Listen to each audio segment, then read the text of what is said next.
One of the great things about working in this field is I get to work with families who never cease to inspire me in their efforts to help their child recover from an eating disorder. I'm constantly amazed at how parents can show such strength, courage, and determination in helping their child recover. From my experience, I've noticed that families that do particularly well with recovery have a few similar approaches to the recovery process. The first approach is that they view recovery not as an endpoint, but as a process. It's a journey. I think this is difficult for parents to grasp sometimes because they're so afraid about something bad happening to their child or their child dying from the illness. But I think it's really important to remember that it's not where you end up that matters most, but how you get there. So thinking back to the example of teaching your child how to ride a bike, it's not the skill of riding a bike that really matters in the long run. It's all the lessons about life and family that your child learns in the process of learning how to ride a bike. So those lessons are, is it okay for me to fall? Will my parents help me stand back up? Will they judge me or not love me if I'm not as good at this as they want me to be? These are the important lessons. So I think it's the same way with an eating disorder. You have to think about the process of recovery, and it's not just where you end up in the long run, but how you get there. The second approach is to view all mistakes as learning opportunities. This is key because there is no roadmap to recovery. There's no right way to recover from an eating disorder. Every patient and family has to discover their own path towards recovery. And from my experience, this path tends to be a windy one. Typically, it's 3 steps forwards and 2 steps back. So it's important to realize that recovery is a trial and error process, and that in that process, you can learn a lot of important lessons. It teaches you that it's okay not to be perfect, that you learn more from your failures than you learn from your successes, and that if you don't get something the first time, you keep on trying.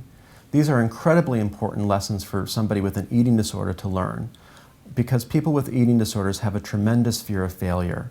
My patients often tell me that they don't want to try something new unless they're absolutely guaranteed that they will be successful or perfect at it the first time. But I think we all know that this just isn't realistic in the adult world.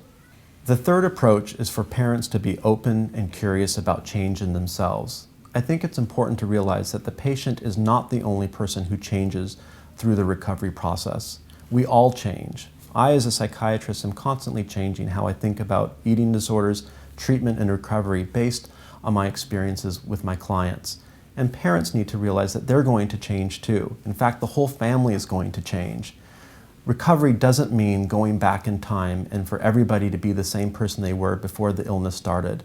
Recovery just doesn't work that way. Instead, I think parents need to realize that this is an opportunity for everybody to learn and grow and to reflect on who they are and how they became the people they are. I have noticed that the parents who are able to be open and embrace this change and reflection in themselves are the ones who are best able to cope with all the ups and downs of the recovery process. Approach number 4 is for parents to practice good self-care. This means not allowing the eating disorder to completely dominate the family's life, but for parents to take good care of themselves and to model for their children that it's okay to have fun, it's okay to relax, and it's okay to engage in small indulgences like getting a massage, watching TV, or getting a manicure. I think for eating disorder patients, this is particularly important because having an eating disorder is kind of like having a prison guard in your own brain. That prison guard is constantly telling your child that you have to work harder, that you don't deserve fun, and that you're bad and that you have to work to become a better person. And so the more that parents are able to model for their child having fun and relaxing, the easier it is going to be for the child to disobey the prison guard and to have fun. It's important that parents realize that recovery from an eating disorder is a marathon. It's not a sprint. It takes time. Research shows that it takes 5 to 7 years for an adolescent to recover from an eating disorder. So it's so important that parents don't burn out and they take good care of themselves so that they're able to be there for their child through the long run.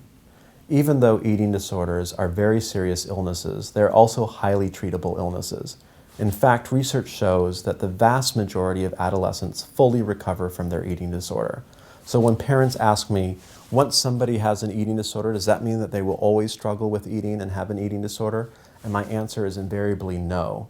Here at Children's Hospital, we have the privilege of watching children and adolescents recover from eating disorders all of the time.